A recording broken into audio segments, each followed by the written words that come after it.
Olá, tudo bem? Seja bem-vindo.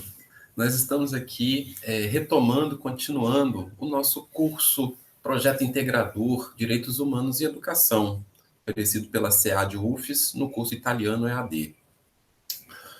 Bom, gente, nós temos bastante assunto, nós temos bastante coisa para lidar nesse curso. Nós já estamos entrando na nossa segunda postagem, seja bem-vindo quem está chegando agora. E hoje vou fazer esse vídeo aqui para vocês, dando essa apresentação inicial, dando uma localizada, né? Quem já leu a primeira postagem, hoje está chegando na segunda postagem, e a gente começar a fazer a passagem, né, de discutir, de interagir um pouco mais, usando principalmente o nosso fórum, né? Cada lição nossa, cada módulo nosso está tendo um fórum de discussão. Então, a ideia desse vídeo aqui é apresentar rapidamente o nosso curso e introduzir e puxar aqui que a turma interaja mais, esteja mais aqui envolvida no andamento da disciplina, tá bom? Eu vou compartilhar a nossa tela. Deixa eu achar aqui.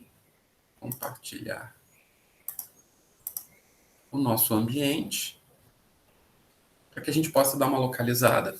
Estamos tentando ter aqui, né, uma objetividade bastante grande, não ter uma quantidade de conteúdos excessivo, sei que o tempo de todo mundo é muito escasso, mas ao mesmo tempo a gente precisa ter uma progressão, né, do desenvolvimento ali do programa, da proposta do curso. Vamos tentar entender um pouquinho, então, o que é o nosso universo aqui dentro dessa movimentação de integração, né? Projeto integrador.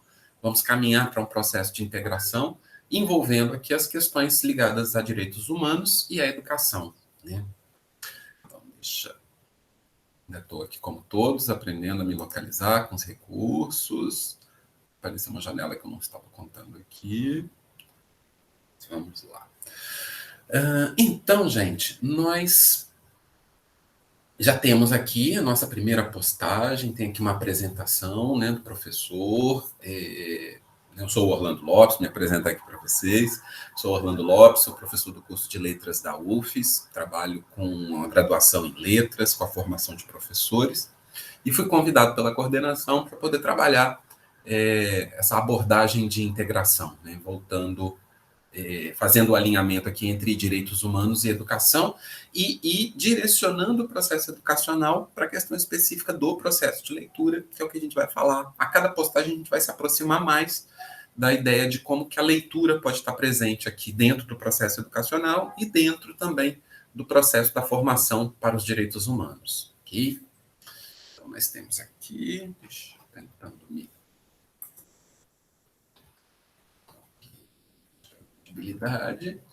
Então, aqui tem algumas informações a meu respeito, os projetos que eu trabalho, o tipo de atividade que eu desenvolvo. Acho que esse tipo de coisa pode facilitar muito para abrir diálogos, né, para facilitar o processo dos diálogos.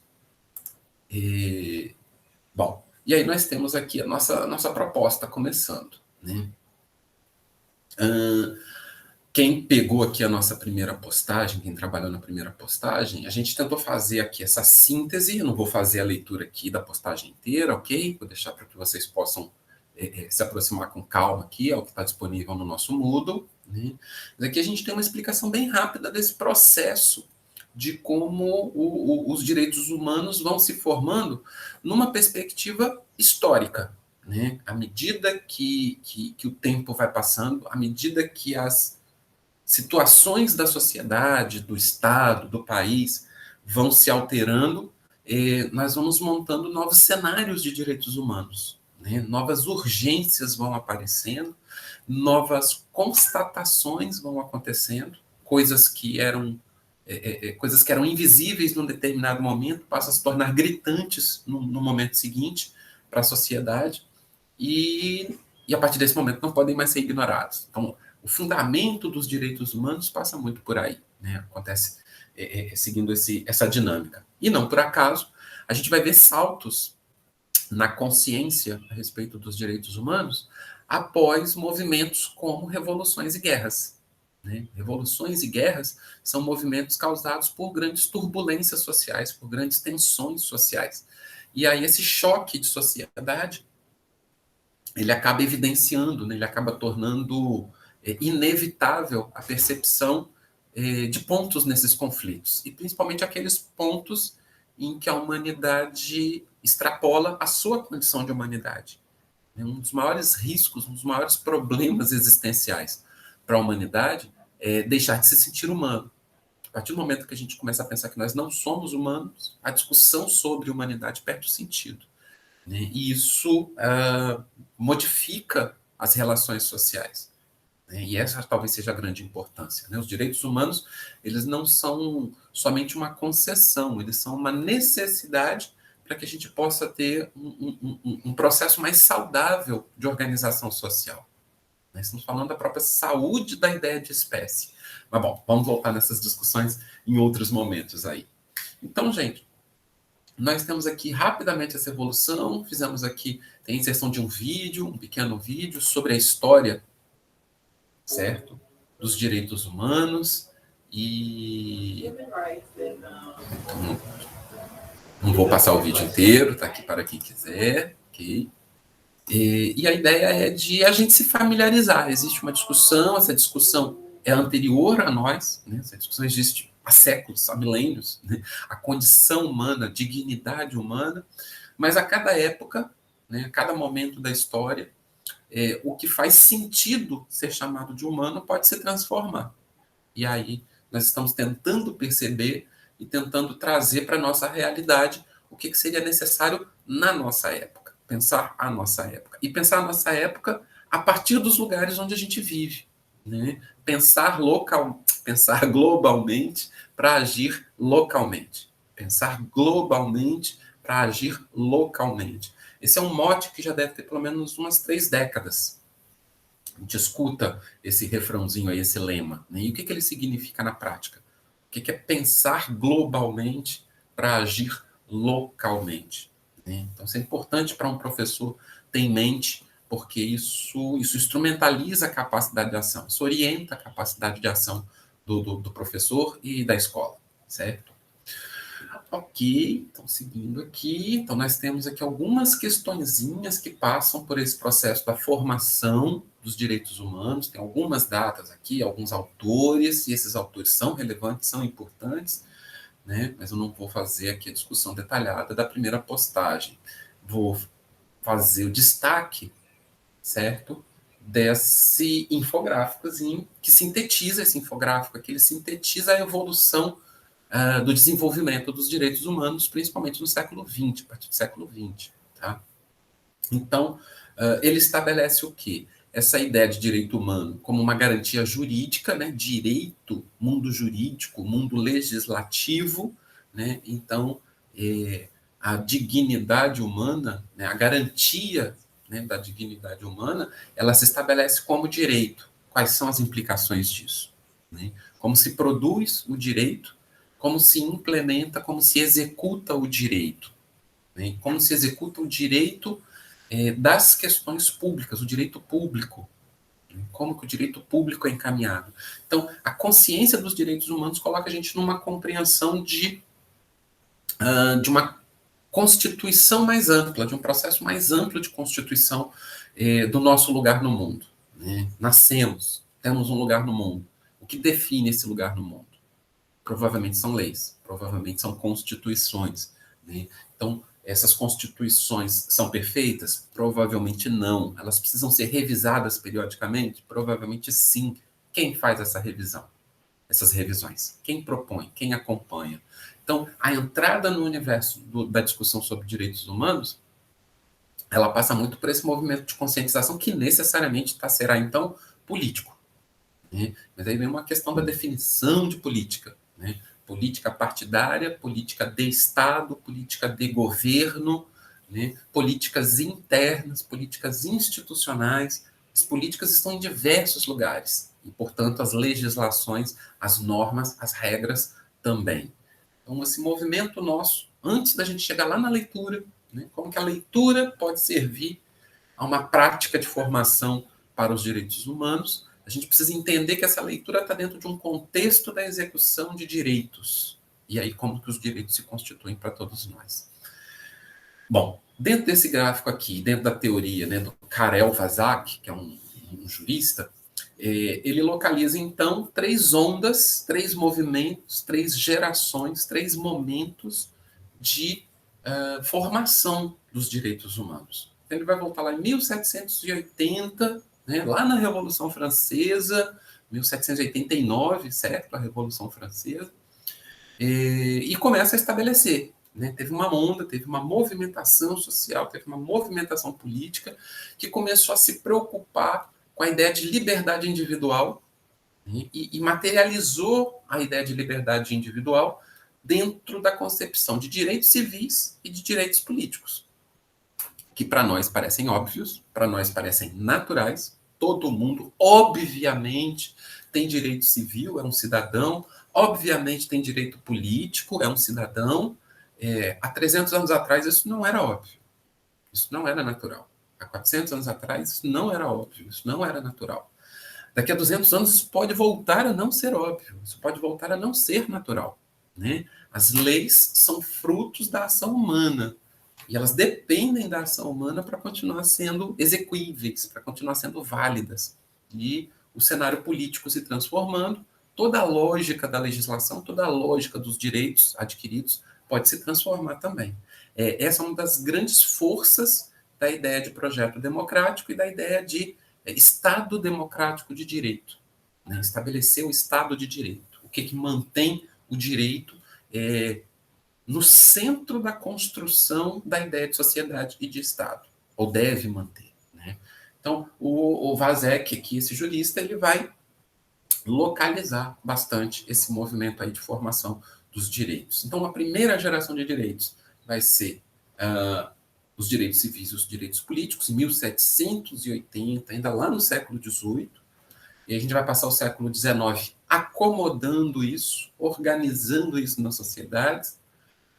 Em 1919, depois da Primeira Guerra Mundial, então, né, 1780, Revolução Industrial, 1919, na sequência, no finzinho ali da Primeira Guerra Mundial, a gente passa a se preocupar formalmente entre os estados, entre as nações, com a garantia da igualdade e dos direitos sociais. Então, uma coisa é direito civil, outra coisa é direito político, outra coisa é direito social, que também hoje nos parece natural, mas que há 150, 200 anos não era natural. Não existia na cabeça das pessoas a priori. Né? E os direitos sociais, então, são aqueles que vão tentar, né, assegurar a dignidade da pessoa humana. Todo ser humano merece ser o que ele pode ser, merece ter as condições para poder existir. E o direito social vai levar a gente para onde? Para o direito econômico. Para existir em sociedade, eu tenho que ter acesso à riqueza, eu tenho que ter acesso à produção, eu tenho que ter acesso às condições materiais que a sociedade coloca. Né? E aí aí começa uma discussão inteira sobre as formas de acesso, como dar acesso, quem tem direito a ter acesso ao quê, né, dentro da sociedade. E aí cada projeto de Estado, cada projeto de nação tenta acomodar isso. E nós, no Brasil, na nossa Constituição, tentamos acomodar isso e tentamos implementar isso. Bom, então, segunda geração, a partir de 1919, começamos a falar em direitos sociais, formalmente, direitos econômicos, formalmente, direitos culturais, formalmente. Isso vai levar, por exemplo, gente, a uma discussão assim, quando é que começam a existir, por exemplo, ministérios da cultura, né, direitos culturais. Não existiam ministérios da cultura no século XIX. Em 2021, o Brasil não tem Ministério da Cultura. Então, a constituição do Estado ela é fluida, ela é móvel também. Né? Então, coisas se constituem, instituições se colocam e instituições se retiram, se afastam da regulação da vida social, da organização da vida social. Certo? E, finalmente, gente, a partir dos anos 60, após a Segunda Guerra, em plena Guerra Fria, todo mundo deve lembrar aí bem desses dois movimentos de história, né? Então, após a Segunda Guerra Mundial, após o horror da Segunda Guerra Mundial, nós começamos a falar também na necessidade de estabelecer fraternidade e solidariedade entre os povos. Então, nós somos uma humanidade que está há milênios guerreando contra si mesma. O grande inimigo da humanidade, no fim das contas, é a própria humanidade. É um homem lutando contra outro homem, por não se entender, por não se compreender, por discordar. E o pós-guerra, após a Segunda Guerra Mundial, o que a gente vai ter? A gente vai ter o aflorar, né, de um espírito de fraternidade, de solidariedade. A Organização das Nações Unidas é um dos grandes órgãos nessa direção, mas tem limitações. Né, o poder das Nações Unidas é um poder limitado, e a gente vive uma organização sociopolítica da soberania nacional. Né? Todos os países são soberanos, então eles têm as suas leis internas, eles têm as suas constituições de Estado, e a previsão de direitos está dentro da Constituição de cada Estado. Né? Cada Estado concede direitos. E nós estamos vivendo isso, então, após a Segunda Guerra Mundial, que são os direitos humanos de terceira geração, aqueles ligados à ideia de fraternidade e solidariedade, e que começam a sair, então, da esfera do direito individualizado, e começa a entrar na ideia de um direito difuso, um direito coletivo. Né? Então, todos nós temos direito à água. A água é um bem comum, a água é um direito de todos, a água não pertence, em princípio, a ninguém, até que alguém venha e privatize e torne a água uma propriedade privada para ser vendida como qualquer outra mercadoria. Né? Então, nós temos aí volto a dizer, uma situação fluida. Né? O que ontem não tinha dono, hoje, se tiver valor, passa a ter dono, e esse dono é privado e individual. Né? Mas uma propriedade como a água pode pertencer a uma pessoa ou apenas a um grupo? Né? Então, abre-se toda uma discussão que é jurídica, e jurídica num sentido internacional, não é uma questão do Brasil. Né? A água, por exemplo, é um bem que interessa a todas as nações. Né? Estamos agora falando bastante sobre as mudanças climáticas. Né? Então, nós somos a humanidade e nós, de alguma maneira, estamos participando, estimulando, provocando o aquecimento global, em parte ou no todo. Né? Isso nos torna responsáveis pelo que a gente está fazendo. Né? Então, nós temos, em princípio, um compromisso de usar bem os recursos naturais e de legar, né, de deixar os recursos naturais para as futuras gerações, para as próximas gerações.